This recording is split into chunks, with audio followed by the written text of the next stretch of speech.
बात करते हैं छत्तीसगढ़ की, जहां पर एक पत्रकार की हत्या कर दी गई। पत्रकार का शव मिलने के बाद कांग्रेस ने कानून व्यवस्था को लेकर बीजेपी सरकार पर सवाल उठाए हैं। वहीं बीजेपी ने कहा है कि हत्या का आरोपी ठेकेदार कांग्रेस नेताओं का करीबी है। 1 जनवरी से लापता पत्रकार मुकेश चंद्राकर का शव ठेकेदार सुरेश चंद्राकर के यार्ड में मौजूद सेप्टिक टैंक से निकाला गया। गुमशुदगी की रिपोर्ट दर्ज होने के बाद पुलिस को मुकेश चंद्राकर के मोबाइल की आखिरी लोकेशन यार्ड के पास मिली थी। जांच के लिए पहुंची पुलिस ने सेप्टिक टैंक को तोड़कर मुकेश चंद्राकर का शव बरामद किया। आरोप है कि सड़क बनाने में भ्रष्टाचार का खुलासा करने पर ठेकेदार ने पत्रकार मुकेश की हत्या की।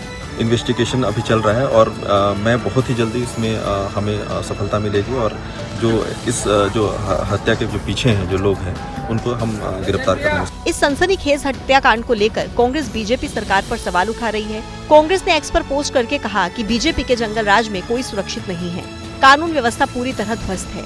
इन सवालों के जवाब में बीजेपी नेता अमित मालवीय ने कांग्रेस को ही कटघरे में खड़ा किया। अमित मालवीय ने एक्स पर लिखा कि सुरेश चंद्राकर कांग्रेस का बड़ा नेता है, जिसे हर चुनाव में कांग्रेस की तरफ से बड़ी जिम्मेदारियां सौंपी जाती हैं। तैमूर पर कवि कुमार विश्वास की टिप्पणी को लेकर लगातार चर्चा हो रही है। कुमार विश्वास तैमूर नाम रखने पर आपत्ति व्यक्त करते नजर आए थे और इसे लेकर शंकराचार्य स्वामी अविमुक्तेश्वरानंद ने कहा है कि किसी का दिल दुखाने वाली बात नहीं कहनी चाहिए।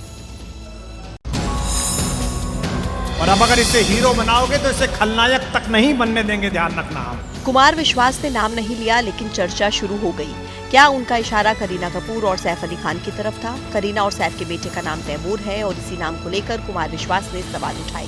और तुम्हारी तीसरी शादी से औलाद होगी तो उसका नाम तुम बाहर से आने वाले किसी आक्रमणकारी के नाम पर रख लोगे, ये चलेगा ना। जिस बदतमीज आदमी ने, जिस लंगड़े आदमी ने हिंदुस्तान में आकर यहाँ की माँ बहनों के साथ बलात्कार किया, वो लफंगा ही मिला तुम्हें इस प्यारे से बच्चे का नाम रखने के लिए। और अब अगर इसे हीरो बनाओगे तो इसे खलनायक तक नहीं बनने देंगे, ध्यान रखना। ये भारत जागा हुआ है, नया भारत। कुमार विश्वास के इस बयान पर शंकराचार्य स्वामी अविमुक्तेश्वरानंद ने आपत्ति जताई। शंकराचार्य ने कहा कि दिल दुखाने वाली बात नहीं कहनी चाहिए। जहाँ सिद्धांत की बात होगी हम ये कहेंगे कि ऐसा होना चाहिए, लेकिन किसी व्यक्ति का नाम लेकर के उसके घर में जो समस्या हो गई है उसको कुरेदना, वो उस व्यक्ति को के दिल को दुखाने वाली बात है, ये नहीं कहना चाहिए। आइए बात कर लेते हैं मौसम की, क्योंकि जम्मू कश्मीर, हिमाचल प्रदेश और उत्तराखंड में लगातार बर्फबारी जारी है और जम्मू कश्मीर के कई इलाके सफेद बर्फ की चादर में ढके हुए हैं। उत्तराखंड के केदारनाथ धाम में बर्फ की मोटी परत जमी हुई है। तस्वीरें देखिए। पहाड़ी राज्यों में इन दिनों भारी बर्फबारी हो रही है। जम्मू कश्मीर से लेकर हिमाचल प्रदेश तक हर जगह पर नजारा एक जैसा ही है। बर्फबारी ने लोगों की मुश्किलें बढ़ा दी हैं। ड्रोन से ली गई ये तस्वीरें नॉर्थ कश्मीर के गुलमर्ग से आई हैं। यहाँ पूरा इलाका बर्फबारी से सफेद मैदान में तब्दील हो चुका है। गुलमर्ग से कुछ ही दूरी पर ड्रंग झरना बहता है, जिसे देखने के लिए सैलानी पहुँचते हैं, लेकिन मौसम की मार ने बहते झरने को ही जमा दिया। बर्फ हटाने का ये वीडियो कश्मीर की पहचान मुगल रोड का है। 7 दिनों से भारी बर्फबारी से मुगल रोड पर आवाजाही ठप है। यहाँ सड़क पर जमी बर्फ को हटाने का काम हो रहा है। अगली तस्वीर बारामूला की है। यहाँ भी मौसम खराब है। दिन में गाड़ियों में फॉग लाइट जलाकर चलना पड़ रहा है। बड़ी बड़ी मशीनों से सड़क से बर्फ हटाने का काम तेजी से चल रहा है। ये तस्वीरें करगिल से आई हैं। यहाँ भारी बर्फबारी से यातायात सेवा ठप है। ये वीडियो उत्तराखंड के केदारनाथ धाम का है। केदारनाथ जाने वाले रास्तों पर बर्फ की मोटी परत जम गई है। पैदल जाने के लिए भी घुटने भर बर्फ में धंस कर जाना पड़ रहा है। केदारनाथ में भारी बर्फबारी हो रही है। मंदिर के कपाट बंद है। इक्के दुक्के लोग ही नजर आ रहे हैं।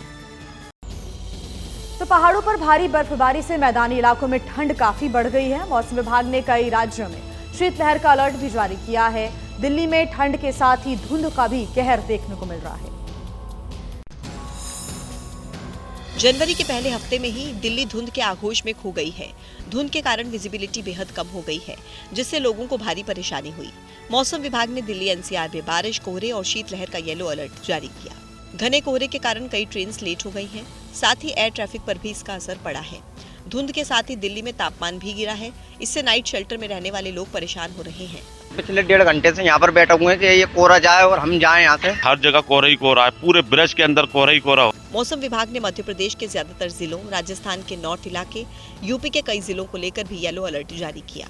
बिहार में भी शीतलहर का येलो अलर्ट जारी किया गया है। हरियाणा, पंजाब, झारखंड में भी कड़ाके की सर्दी का अलर्ट है।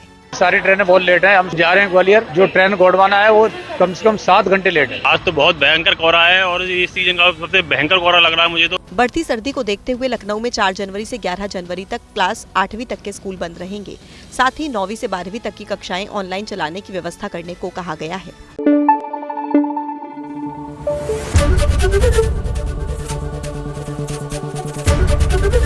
ABP न्यूज आपको रखे आगे।